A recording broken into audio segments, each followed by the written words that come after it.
Assalamualaikum warahmatullahi wabarakatuh.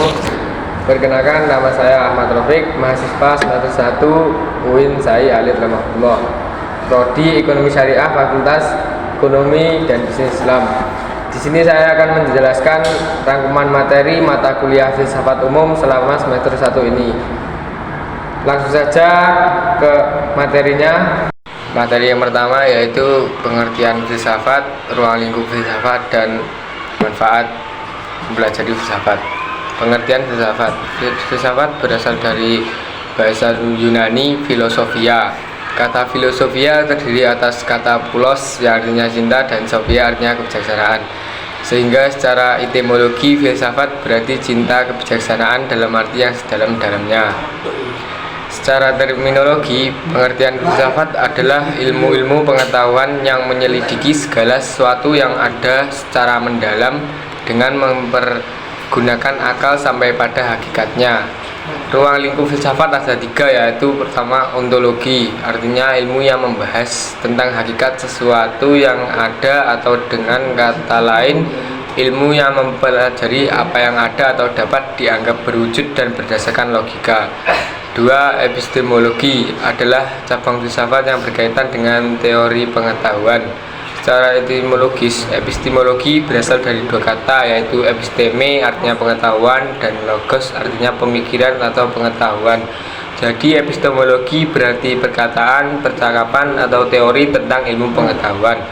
3. Aksiologi adalah studi tentang prinsip-prinsip dan konsep-konsep dasar yang mendasari penilaian tentang perilaku manusia, suatu pandangan yang membedakan antara yang baik dan yang salah dari segi moralitas. Manfaat mempelajari ilmu filsafat yaitu 1. Memperkuat akidah, 2. Sumber ilmu pengetahuan, 3. Penghubung antara ilmu dan agama, 4. Mengajarkan kita untuk berpikir kritis. Selanjutnya, persamaan, perbedaan, relasi antara filsafat, ilmu, dan ajaran agama. Persamaan antara filsafat, ilmu, dan agama yakni memiliki tujuan yang sama, yaitu memecahkan permasalahan yang sama, mengetahui kebenaran, dan bertindak atas dasar pembentukan suatu kebenaran.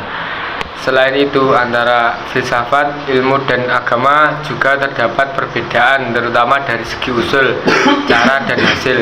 Karena antara filsafat, ilmu, dan agama mempunyai jalan masing-masing untuk memecahkan masalah tersebut guna mencapai tujuan yang sama. Antara filsafat, ilmu, dan agama terdapat titik temu atau hubungan yang saling melengkapi untuk menyelesaikan permasalahan yang dihadapi manusia. Antara filsafat, ilmu, dan agama terdapat suatu kesatuan kesempurnaan yang merupakan sarana menuju kebenaran. Selain itu, ketiganya juga membentuk bangunan piramida yang bersatu dalam pencarian dan penemuan kebenaran. Selanjutnya, objek, metode, dan pendekatan, sifat, dan sumber kebenaran filsafat, ilmu, dan agama. Dari segi objek, filsafat, ilmu, dan agama objek kajian yang lebih luas daripada ilmu. Jika ilmu hanya mencakup wilayah fisik, maka filsafat menjangkau wilayah fisik maupun yang metafisik. Tetapi jangkauan wilayah metafisik filsafat membuatnya tidak bisa disebut absolut kebenarannya. Sementara agama dengan ajaran-ajarannya yang terkandung dalam kitab suci Tuhan diyakini sebagai memiliki kebenaran mutlak. Agama dimulai dari iman, sementara filsafat dan ilmu dimulai dari keraguan. Metode dan pendekatan filsafat, ilmu, dan agama antara lain: 1. Metodologi bayani merupakan metode pemikiran yang mengandalkan otoritas nas atau teks suci secara langsung sebagai pengetahuan mentah dan tidak langsung sebagai pengetahuan yang memerlukan tafsir dan penalaran. 2. Metodologi irfani adalah suatu pendekatan pemahaman yang berbasis pada pengalaman spiritual batin, yaitu melalui dauk, qalb, wijdan, basyirah, dan intuisi. 3. Metodologi burhani. Model ini disebut juga pendekatan rasional argumentatif, yaitu pendekatan berdasarkan pada realitas, baik itu realitas alam, realitas sosial, maupun realitas keagamaan yang memiliki pengetahuan tersusun dan sistematis melalui prinsip atau asumsi logika atau mantik. sumber dan sifat ilmu dan agama, filsafat menemukan kebenaran atau kebijakan dengan cara penggunaan akal budi atau rasio yang dilakukan secara mendalam, menyeluruh dan universal. Ilmu mencari kebenaran dengan cara penyelidikan, pengalaman, dan percobaan.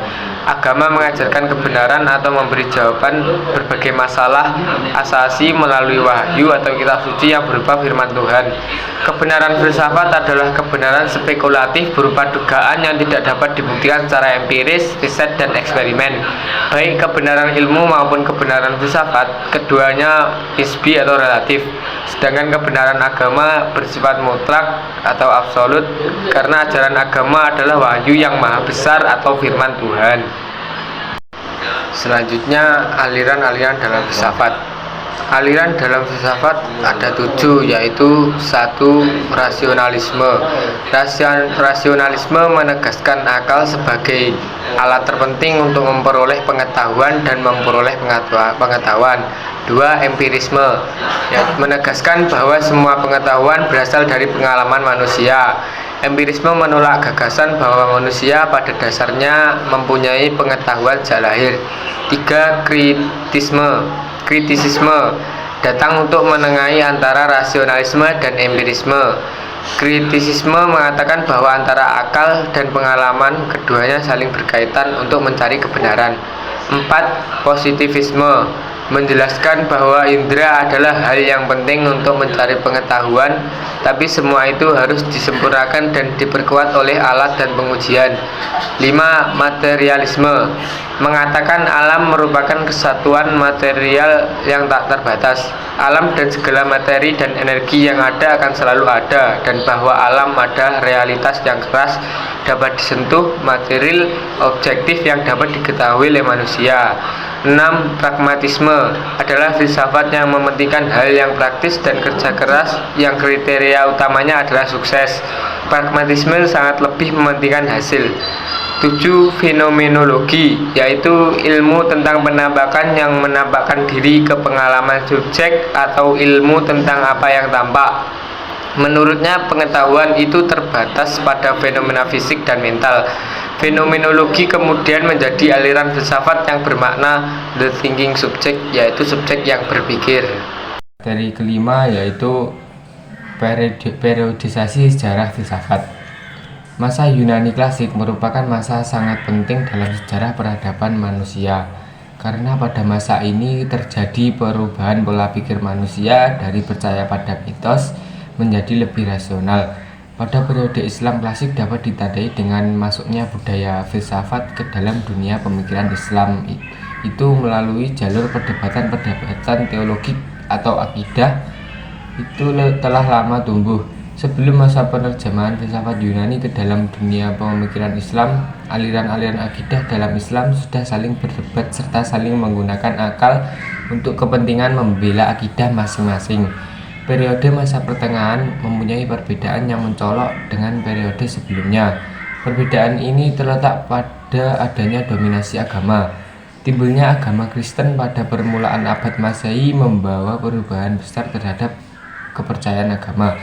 Masa modern merupakan masa tegaknya corak pemikiran filsafat yang berorientasi antroposentris, di mana manusia jadi pusat perhatian filsafat masa ini. Pada masa Yunani dan abad pertengahan, filsafat selalu mencari substansi, prinsip, dan induk seluruh kenyataan. Materi yang keenam yaitu alam pemikiran filsafat. Masa Yunani kuno dipandang sebagai zaman keemasan filsafat, karena pada masa ini orang memiliki kebebasan untuk mengungkapkan ide-ide atau pendapatnya. Pemikir-pemikir pada masa pra-Sokrates disebut juga filsuf alam. Disebut filsafat klasik karena filsafat yang dibangunnya mampu menguasai sistem pengetahuan alam pikiran barat sampai kira-kira selama 2000 tahun. Filsafat barat abad pertengahan dapat dikatakan sebagai abad gelap. Pada masa itu ada keterangan-keterangan tentang terjadinya alam semesta serta dengan penghuninya. Akan tetapi keterangan ini berdasarkan kepercayaan. Ahli-ahli pikir tidak puas akan keterangan itu, lalu mencoba mencari keterangan melalui budinya. Mereka menanyakan dan mencari jawabannya, apakah sebetulnya alam itu? Ciri yang menonjol dari filsafat Yunani kuno di awal kelahirannya adalah Ditunjukkannya perhatian terutama pada pengamatan gejala kosmik dan fisik sebagai ikhtiar guna menemukan suatu yang merupakan unsur awal terjadinya gejala-gejala. Materi yang ketujuh, pemikiran idealisme Plato, pemikiran realisme Aristoteles, serta perbedaan keduanya. Pemikiran idealisme Plato. Ajaran Plato ini merupakan ajaran yang sulit untuk dipahami karena selalu berkembang. Pada awalnya ide dikemukakan sebagai teori logika, kemudian meluas menjadi pandangan hidup, menjadi dasar umum bagi ilmu politik dan sosial, serta mencakup pandangan tentang pendidikan. Pemikiran realisme Aristoteles. Menurut Aristoteles, filsafat ilmiah adalah sebab dan prinsip segala sesuatu. Filsafat ilmu merupakan ilmu yang memuat kebenaran-kebenaran yang terkandung dalam ilmu-ilmu metafisika, logika, retorika, etika, ekonomi, politik, dan estetika. Inilah sebabnya ia menamakannya teologi filsafat.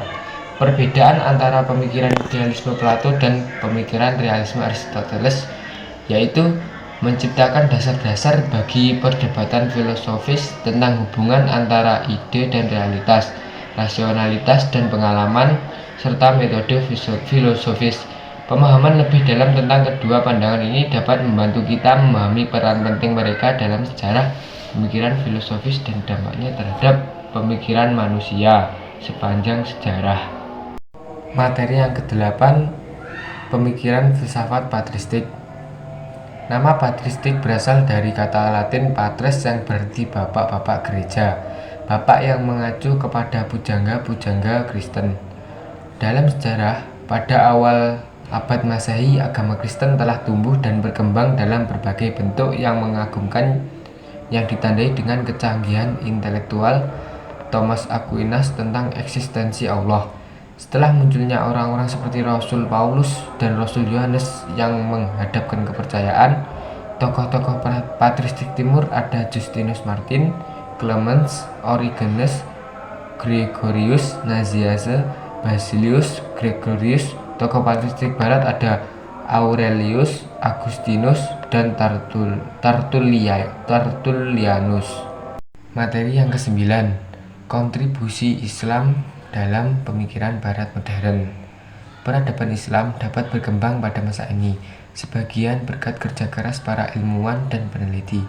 Mereka merupakan pelopor lainnya peradaban dunia.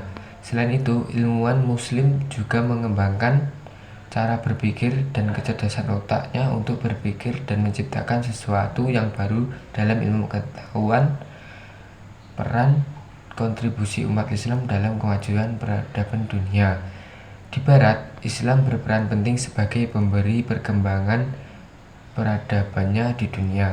Meskipun Barat kini telah menjadi simbol kemajuan peradaban dunia, perkembangan peradaban dunia dapat dilihat sebagai interaksi berbagai faktor seperti gagasan, nilai, dan tradisi budaya, serta kondisi sosial, ekonomi, dan politik di suatu tempat dan waktu tertentu.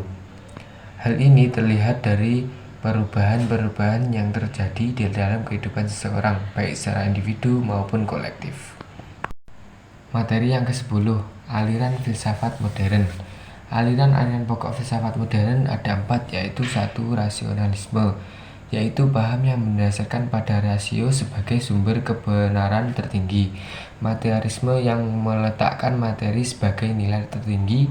Empirisme yang mendasarkan atas kebenaran fakta empiris atau yang dapat ditangkap oleh indera manusia. Serta individualisme yang meletakkan nilai dari kebebasan individu sebagai nilai tertinggi dalam segala aspek kehidupan masyarakat dan negara. 2. Empirisme, yaitu pengetahuan yang mendasarkan pada kepastian dan hanya diperoleh lewat indera atau empiri, dan empirilah salah satu sumber pengetahuan. 3. Kritisme, yaitu mengadakan penyelidikan terhadap peran ilmu pengetahuan, yang pada mulanya di abad ke-18 Masehi menyelesaikan pertentangan antara rasionalisme dan empirisme semakin berlanjut. 4. Positivisme, yaitu aliran dalam filsafat hukum yang beranggapan bahwa teori hukum itu dikonsepsikan sebagai ius yang telah mengalami positivisasi sebagai lege atau leg guna menjamin kepastian antara yang terbilang hukum atau tidak.